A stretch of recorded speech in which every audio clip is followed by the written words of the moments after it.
Salut les génies de la tech et bienvenue sur TechIA News. La question du jour est si Google venait de rendre tous les développeurs 10 fois plus rapides, juste comme ça, en claquant des doigts. C'est la grosse bombe de la journée et je vous la garde pour la fin parce que vous n'êtes pas prêts.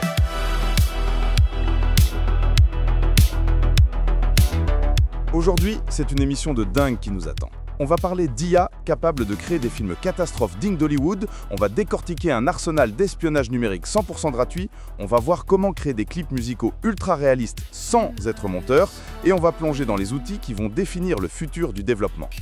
Alors installez-vous bien, préparez le café, parce qu'on commence tout de suite avec un outil qui va changer la vie de tous les créateurs de contenu. On commence fort avec une pépite que j'ai vue sur la chaîne de Barthélémy Nobili, un créateur que je vous conseille de suivre de très près. Il a testé un outil qui s'appelle Magic Light. Le concept est fou. Imaginez, vous avez une idée. Vous gribouillez un storyboard sur un coin de table, vous écrivez 3 lignes de texte pour décrire vos scènes, et boum, l'IA prend tout ça et vous génère une vidéo complète.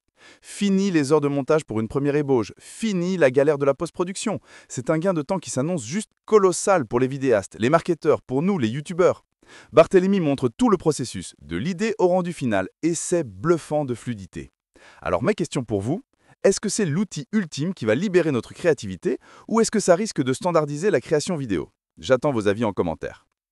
Et en parlant de création vidéo, on passe à un niveau supérieur. On quitte la post-prod pour aller sur les plateaux de tournage de blockbuster. Accrochez-vous, parce que ça secoue.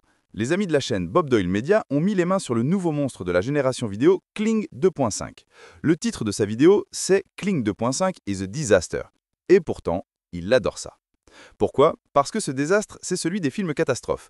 Il a poussé l'IA dans ses retranchements pour générer des scènes de fin du monde, des météores qui s'accrassent, des inondations massives, et les résultats sont dingues.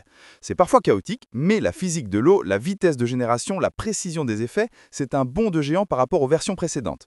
Il montre comment, avec un bon montage et une super bande-son, on peut transformer ces clips bruts en une bande-annonce hollywoodienne.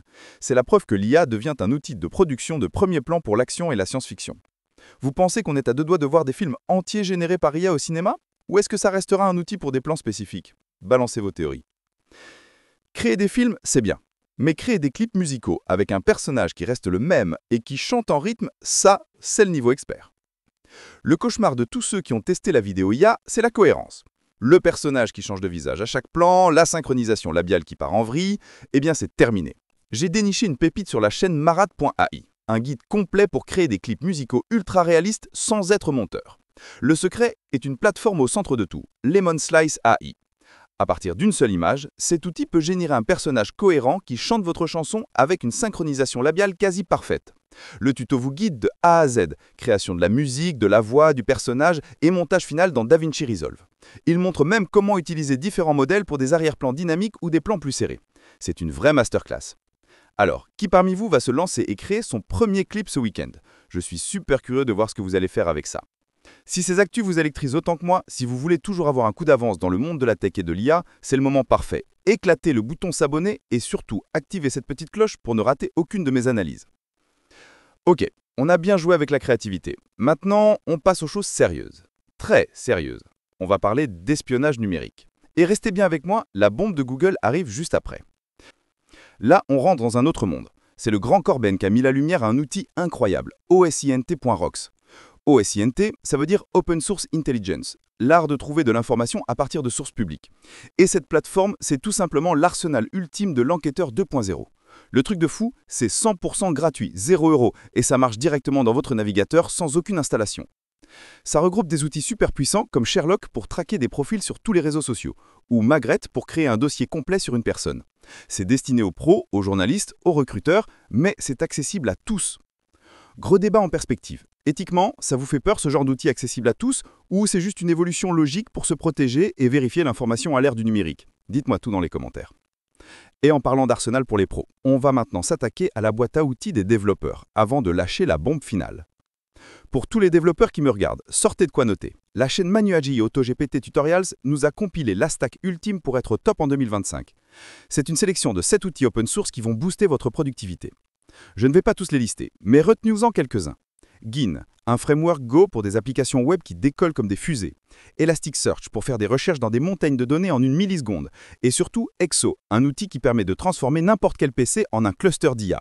C'est la démocratisation de l'infrastructure IA à la maison. La vidéo est une mine d'or pour moderniser son kit de développeur. Je vous la conseille chaudement. Pour les codeurs de la communauté, quel est l'outil de cette liste qui vous fait le plus de l'œil? Il y en a un que vous utilisez déjà et que vous adorez? Partagez vos pépites. Bon, les amis, on a bien chauffé le moteur. Il est temps, la news du jour, celle qui m'a fait sauter de ma chaise. La voilà, la bombe. Google donne des super pouvoirs à l'IA pour coder. C'est la chaîne iCodeKing qui a soulé l'alarme et ils ont raison. C'est une révolution. Google vient de lâcher une bombe en pré-version publique, le Chrome DevTools MCP. Alors qu'est-ce que c'est que ce nom barbare? C'est très simple. Imaginez que votre assistant de code IA, comme Gemini ou autre, n'est plus aveugle. Jusqu'à maintenant, il lisait votre code mais ne voyait pas le résultat. Avec le MCP, c'est fini. L'IA a maintenant un accès direct à vos outils de développeur Chrome. Elle peut naviguer sur une page, inspecter le code, lire la console, détecter un bug d'affichage et proposer la correction toute seule.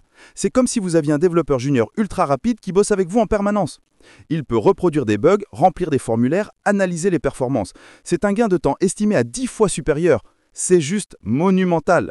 Alors la question à $1 million, est-ce que c'est le début de la fin du débugage manuel? Est-ce que Google vient de créer le meilleur ami du développeur ou son futur remplaçant? Lâchez tout, je veux savoir ce que vous en pensez. Quelle journée les amis! De la création vidéo instantanée avec Magic Light au blockbuster IA avec Kling 2.5, en passant par l'arsenal de l'enquêteur et cette dinguerie de Google qui vient de fusionner l'IA avec notre navigateur. La vraie question qui se dessine aujourd'hui, c'est jusqu'où ira cette collaboration entre la créativité humaine et la puissance de l'IA. On vit une époque absolument passionnante. Restez curieux et à la prochaine. Ciao! Ignite the spark.